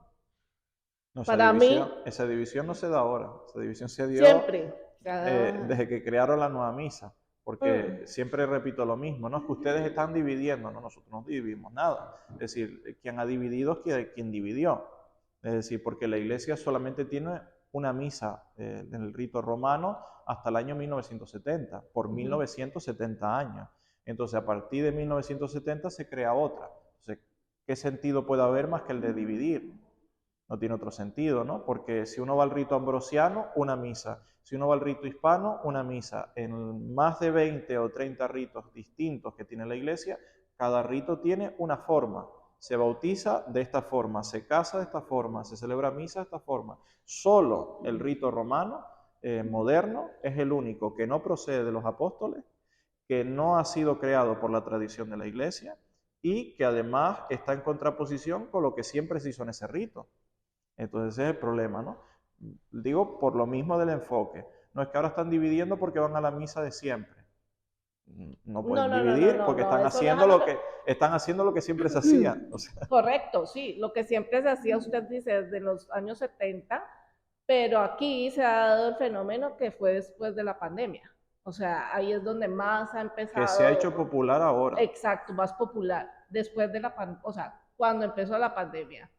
Y ya después, o sea que es por los últimos ya casi 5 años. Pero entonces, no tiene nada que ver ni con la pandemia, ni con, ni con y yo lo el 2000 y pico. Es decir, desde el año, no sé, 1965, 66, que salió la misa moderna, hubo como 5 años ahí de impas, ¿no? Que no era obligatoria y tal, hasta el 70, que Pablo VI la obligó. El cardenal prefecto de la Congregación para la Doctrina de la Fe, lo que se llamaba antes el Santo Oficio, estoy pensando el nombre y no me viene a la cabeza, pero se los diré, sacó el breve examen crítico de la misa moderna, del Novus Ordo, donde decía, afecta gravemente a la validez de la misa. O sea, no lo dijo cualquier obispo cardenal, sino el especialista en la fe católica, ¿no? Entonces, no es un problema de ahora, después de la pandemia que están yendo. O sea, es un problema de que crearon la nueva misa, porque la nueva misa faltan 2 palabras en la consagración. Entonces, faltando 2 palabras, ¿es válida o no es válida? Yo nunca digo sí, ni nunca digo no. Yo tiro la pelota a ustedes y ustedes son los que tienen que pensar, ¿no? Eso está dicho por la iglesia desde siempre, ¿no? Entonces, nunca se ha resuelto. Desde 1970 hasta ahora, eso está así como volando en el aire. ¿Será válida o no será válida? Pues intuimos que sí, ¿no? Pero también pudiera ser que no, porque faltando 2 palabras, porque es como si yo le voy a bautizar a usted y digo, yo te bautizo en nombre del Padre y del Hijo. Y falta el Espíritu Santo. Pero entonces, por ejemplo, yo que nací en los 70 y empecé a ir a Novus Ordo, y esa ha sido la misa a la que yo he asistido toda mi vida. Mi mamá asistió al rito extraordinario, al rito de siempre. Pero para su consuelo, yo soy más joven todavía. Ok, pero mi mamá, y mi mamá me dice, yo recuerdo, y ahora yo todavía veo señoras mayores que durante la misa rezan el rosario porque no entendían el latín, entonces ellas, como para hacer algo, rezaban el rosario, y todavía lo veo y en Novus Ordo. Entonces... Sí, pero eso es una mala explicación también. Es decir, ¿cómo explicarlo? El seguir la misa paso a paso y responderle al sacerdote a todo es una cosa que inventó el Papa San Pío X. Es decir, en el año 1910, por ahí, hasta el año 1910, nadie respondía a la misa. Pero no porque no supiera responder la misa, sino porque la Iglesia ha enseñado y sigue enseñando que la forma principal en la que yo asisto a misa es unir mi corazón al sacrificio del Calvario. Entonces, ¿quién es el único que está obligado a responderle al cura? El monaguillo. El resto puede estar en la iglesia y no decir ni siquiera con espíritu tuo. Uno al menos tiene que responder, el monaguillo, pero el resto no. ¿Por qué? Porque lo importante para yo asistir a misa de forma fructuosa no es el que yo diga, y con tu espíritu, y que yo traiga una canasta con fresas y vaya y las ofrezca y lea una monición y me mueva y suba y baje, que es lo que vemos en el Nuevo Gordo, ¿no? Entonces, el Papa San Pío X dice, es conveniente que aprendan a responder, porque hasta el Papa San Pío X no existían los misales de mano que nosotros tenemos, pero no porque la gente no supiera leer, como se dice, o no entendiera la misa, sino todo lo contrario, porque la Iglesia prohibía el que los fieles conocieran las oraciones, porque era algo sagrado. Entonces, ¿qué es lo importante? Yo tengo que unirme al sacrificio del altar, nada más, ¿vale? Es lo más importante. De resto, si se sabe responder, respóndase. Pero que una persona esté toda la misa sin responder, no significa que no sepa lo que es la misa, ¿eh? Es decir, porque a lo largo de los siglos, la mayor parte de gente se santificó así. Y no estoy hablando de una señora mayor, devota, perdida en no sé dónde. Estoy hablando de Santa Teresa de Ávila. O sea, Santa Teresa de Ávila jamás dijo que un espíritu tuvo. Nunca en la vida. Y vivió a kilómetros de distancia del altar, bajo doble reja de clausura, y es Santa Teresa de Ávila. Entonces, yo a la gente les digo eso para que reflexionen. Entonces, Santa Teresa de Ávila nunca se unió al sacrificio de Cristo, teniendo las tremendas visiones que tenía, revelaciones, unión con Cristo. Entonces, yo en la misa puedo asistir moviéndome toda la celebración, arriba, abajo. Y a lo mejor no me estoy enterando de nada, y no estoy teniendo devoción, y no estoy unido al sacrificio de Cristo, porque nosotros creemos que por más alto que le gritemos al sacerdote y le respondamos, no tiene nada que ver. O sea, es una cosa de corazón, ¿no? Es como, yo a veces lo comparo con un enfermo terminal, ¿no? O sea, pensemos que una señora tiene a su marido terminal de cáncer y está, pues no sé, sedado, lo que sea, ¿no? La señora no va a poder hablar nada con su marido, porque el marido no está en condiciones. La señora va al hospital, se sienta, le agarra la mano, le da un beso, le hace una caricia. Entonces, cuando nosotros vamos a misa, esto es muy importante, sea Novus Ordo, sea Vetus Ordo, tenemos que acostumbrarnos que la misa no es una conversación de la calle.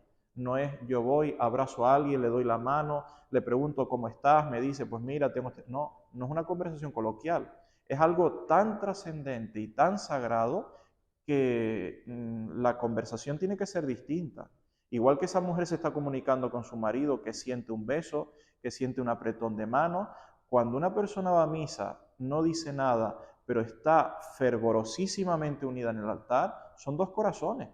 Es el corazón de Jesús que se está sacrificando en el altar y el corazón de la persona que de verdad tiene fe y está unida a ese Dios. Entonces no dice nada, no está pasando un misal, y lo puede pasar y puede responder, o sea, no está mal. Pero lo que voy es que todavía la Iglesia, aún a pesar del permiso de San Pío X, todavía la Iglesia sigue diciendo que lo más importante para participar es unir el corazón.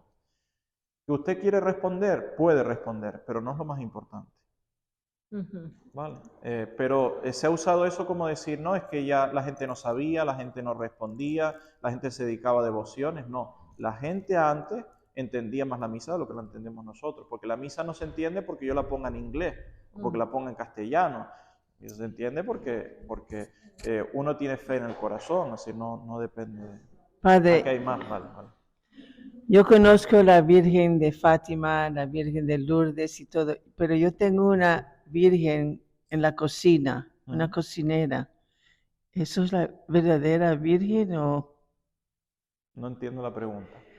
Yo ¿Usted tengo, tiene una imagen de la yo Virgen tengo en una su Virgen, cocina? la imagen de María, la Virgen María, pero es una cocinera, tiene como... Ah, la Virgen cocinando. Es cocinando, sí, esa Virgen, ahora me recordé que se me olvidó de bendecirla, pero esa es una verdadera Virgen, bueno, para... Sí, es decir, además a lo largo de los siglos es muy popular representar a la Sagrada Familia en las cosas cotidianas.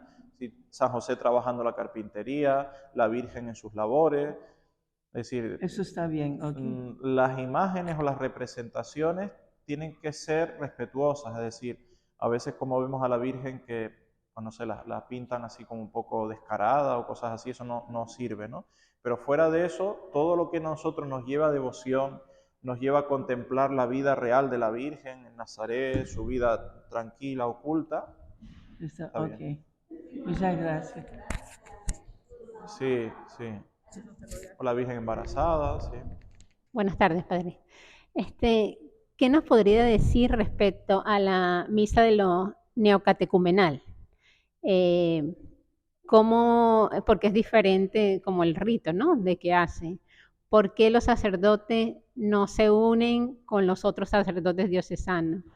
¿Por qué los invitados tienen que ser invitados por una persona de allí y no puede ir regularmente una persona cualquiera a un rito de ellos? Bueno, es una cosa un poco controversial, pero yo suelo decir que es una secta dentro de la iglesia, ¿vale? Porque, es decir, me remito a algunos datos. El fundador es español, Kiko Argüello, y él tiene un video pequeño, que en algún lugar del celular lo tengo que tener, donde él dice que con Benedicto XVI tenían un problema muy grave porque estaban a punto de ser destruidos y que Benedicto no concedía porque no tienen permiso para celebrar esa misa, aunque lleven celebrándola desde hace 30 años, pero no tienen permiso. Entonces, él dice que con Benedicto no otorgaba el permiso y estaba muy mal y que bueno, pues al final Dios los liberó porque ahora con el Papa Francisco pues ya se permite, ¿no?, celebrar esa misa y tal. Hasta donde yo sé, creo que el Papa actual tampoco concedió ese permiso, ¿no? Entonces, esto nos mete en un problema todavía más grave. Si decíamos que en los años 70 se crea una misa para dividir, porque si ya tenemos una misa desde hace 1970 años, ¿para qué creamos otra, no? Pero el problema es que dentro de esa nueva misa creada en el rito romano, se han creado como una especie de nuevas misas constantes, porque, es decir, en el misal nuevo de Pablo VI de 1970, para nada está diciendo que la misa se celebre como celebran los neocatecumenales, porque si nosotros somos estrictos a la nueva misa tiene que celebrarse en latín, de espaldas, es decir, mirando al altar y con unas determinadas ceremonias. Bien, yo me atrevería a decir que no hay ni un solo sacerdote en la tierra que celebre como celebra el misal, o habrá 3 o 4 perdidos aquí y allá, pero el misal propio de Pablo VI nadie lo celebra, porque se sacaron de la manga eso de estarse siempre mirando, el de usar lenguas vernáculas. Es decir, las lenguas vernáculas, el inglés, el francés, alemán, español, se permitieron, decía el permiso, para cuando hubieran grandes concentraciones de gente, cosas así. Y de algo que era un permiso extraordinario, se ha llevado a que todas las misas se celebran en inglés, todas se celebran en alemán. Bien, entonces a eso hay que añadir caracteres de secta que se ven muy claramente. Por ejemplo, uno va a una iglesia neocatecumenal y dentro del sagrario no solamente está la hostia consagrada, dentro del sagrario está la Torá. Es decir, como hacían o hacen los judíos dentro de la sinagoga. O uno va a una misa de los neocatecumenales y en el centro está el candelabro de los 7 brazos, ¿no? Es decir, hay una serie de prácticas judías arraigadas que no tienen nada que ver con la Iglesia Católica y que han sido atacadas fuertemente por San Pablo. Todas las cartas donde San Pablo habla de los judaizantes, de todos los que siguen con los ritos judíos cuando ya Cristo ha instituido nuevos ritos. Entonces hay que tener un poco de cuidado porque deriva a cosas muy peligrosas, ¿no?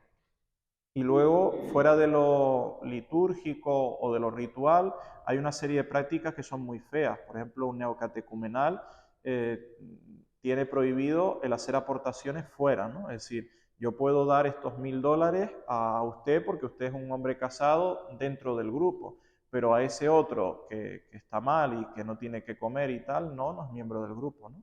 Entonces es como si fuera una iglesia dentro de la iglesia, ¿no? Es muy peligroso, pero bueno.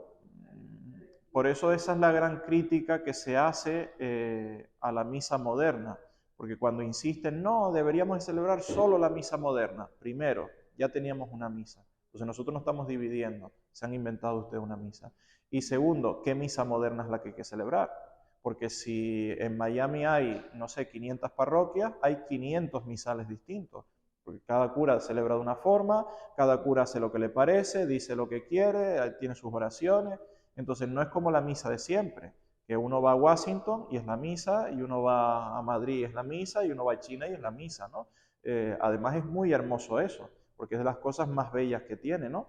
Que un sacerdote puede estar celebrando en Hong Kong y no saber nada del idioma, las costumbres, pero todos pueden participar de la misa, todos son hermanos de la misma categoría, porque todos tienen la misma forma de celebrar, de comportarse, Porque al fin y al cabo no es la iglesia en Miami, ni la iglesia en Washington, ni la iglesia en México, es la iglesia católica, que es una, esté donde esté. Entonces hay que tener un poco de, no sé, de cuidado porque todas esas cosas son peligrosas. Padre. Sí, claro. Yo tengo 38 años, no 82.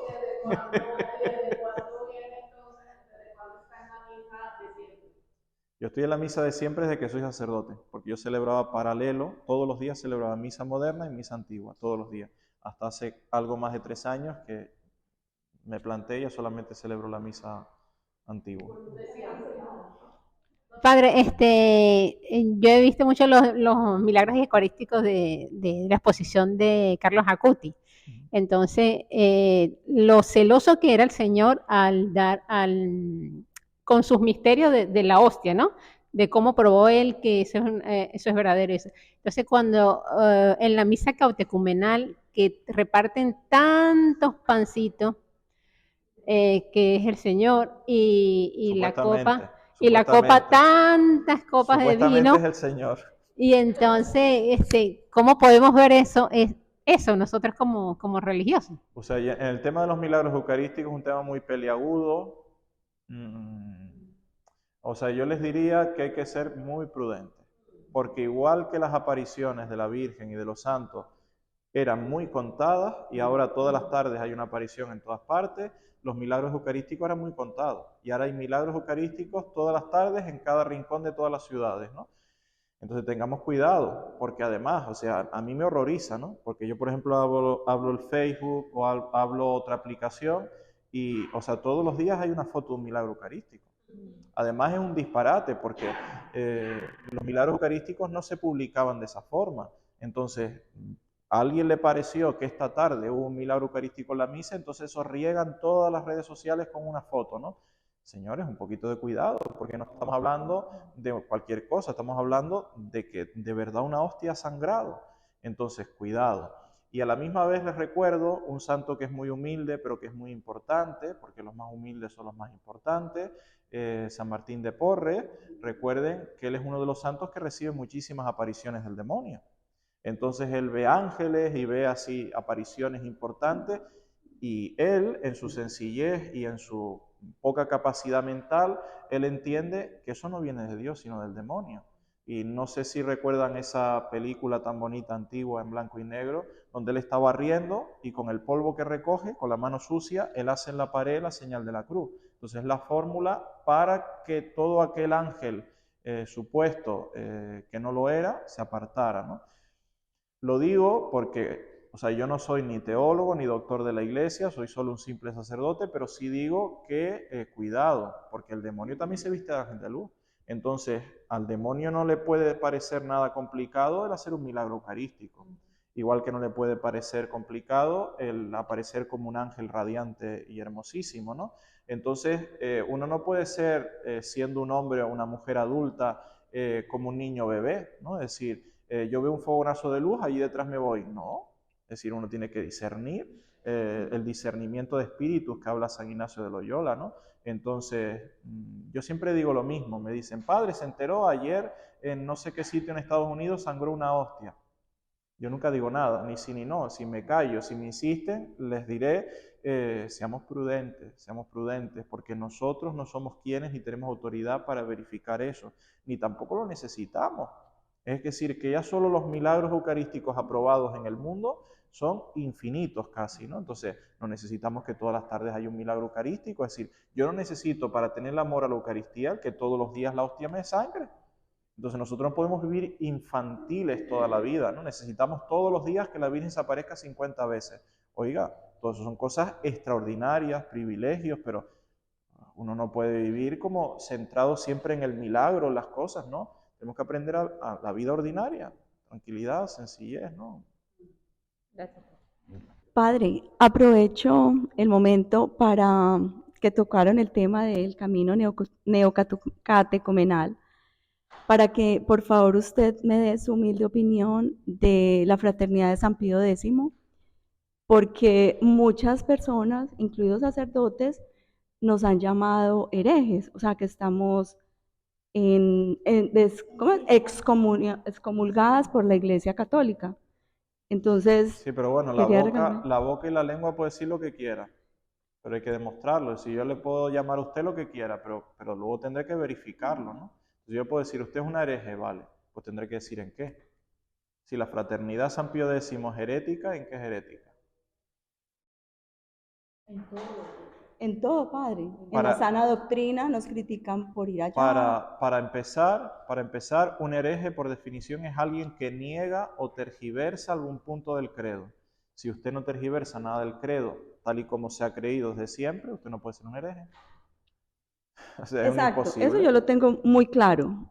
Y si por gracia de Dios. Si alguien se ha inventado un nuevo credo, entonces el que se lo ha inventado es el hereje, no el que sigue viviendo el credo de los apóstoles. Exacto, exacto.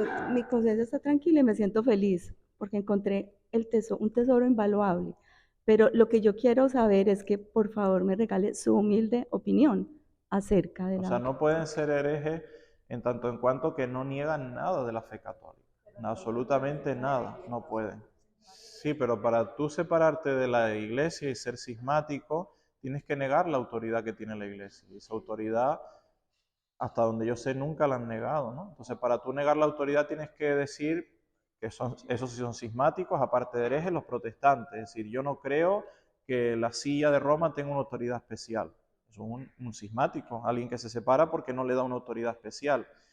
Yo puedo decir, respeto la silla de Roma, pero considero que hay cosas que no se están haciendo bien. Entonces uno se distingue, ¿no? Es decir, la silla, la sede de Roma, es de institución divina. Entonces uno se cae en el cisma en la medida que diga, eso no es de Dios. No, eso sí es de Dios. Porque Cristo dijo en el Evangelio, tú eres Pedro, y sobre esta piedra edificaré la iglesia. Entonces esa silla es una piedra sobre la cual Cristo ha constituido toda su iglesia, ¿no? Pero eso no se ve, es decir, cuando uno habla de Monseñor Lefebvre, habla de una persona que es fidelísima al credo católico y a la misma vez al mismo institución católica, ¿no? Es decir, es imposible, ¿no?, hablar en contra. Pero se puede estar en desacuerdo con todo el Concilio Vaticano II. No. Sí, pero bueno, ahí distingamos, ¿no? Ahí distingamos, porque el Novus Ordo no es del Concilio Vaticano II, que eso es una equivocación. Es decir, en el Concilio Vaticano II no hay ni una sola misa moderna. O sea, todas las misas son la misa de siempre. La misa moderna viene mucho después de acabado el concilio, ¿no? Y tergiversando mucho las cosas, ¿no? Entonces hay que distinguir, una cosa es la misa moderna, otra cosa es el concilio. Y cuando hablamos del concilio, el concilio no es dogmático. Entonces, como no es dogmático, el concilio tiene de validez lo que sea repetir lo que ha dicho la iglesia antes. Cuando el concilio habla de que Santa María es Madre de Dios, estoy con el concilio, porque es un dogma de fe. María es Madre de Dios, está asunta al cielo, es inmaculada, es siempre virgen, estoy con el concilio. Pero si el concilio me exige algo que no esté con lo que siempre dijo la iglesia, es un concilio pastoral. Insistió Juan XXIII, insistió Pablo VI, un concilio pastoral. Lo pastoral significa que ahora hay un problema social, pues vamos a tomar unas decisiones, vamos a hacer esto. Pero mañana puede ser que eso no sirva, o sea, mañana puede venir un papa que diga, todo esto ha estado equivocado. Y lo puede hacer. Lo puede hacer con el Vaticano II, pero no lo puede hacer con el Vaticano I, con Trento, con el Concilio de Elvira, de Florencia. O sea, no puede porque son todos dogmáticos, ¿no? Entonces el Concilio de Trento sirvió en ese siglo, sirve ahora y tendrá que servir siempre, porque es dogmático. El Vaticano II no, es como un acuerdo, como si nosotros nos reunimos y decimos, vamos a decidir algo, ¿vale? Decidimos que ahora en nuestra comunidad de vecinos vamos a hacer esto, pero eso no es un dogma de fe. Ahora hay este problema, lo hacemos, pero ¿y si el mes que viene pues ya eso no se da, no tiene razón de ser, tomamos otra decisión, ¿no? Entonces, yo sé que hay muchos jerarcas en la iglesia que están empeñados, el Concilio Vaticano II, el Concilio Vaticano II, pero eso no es un dogma de fe, ¿no? Que sea políticamente incorrecto en la iglesia ahora mismo hablar en contra, cierto, pero no es un dogma de fe, nunca lo fue ni lo va a poder ser, ¿no? Es decir, no.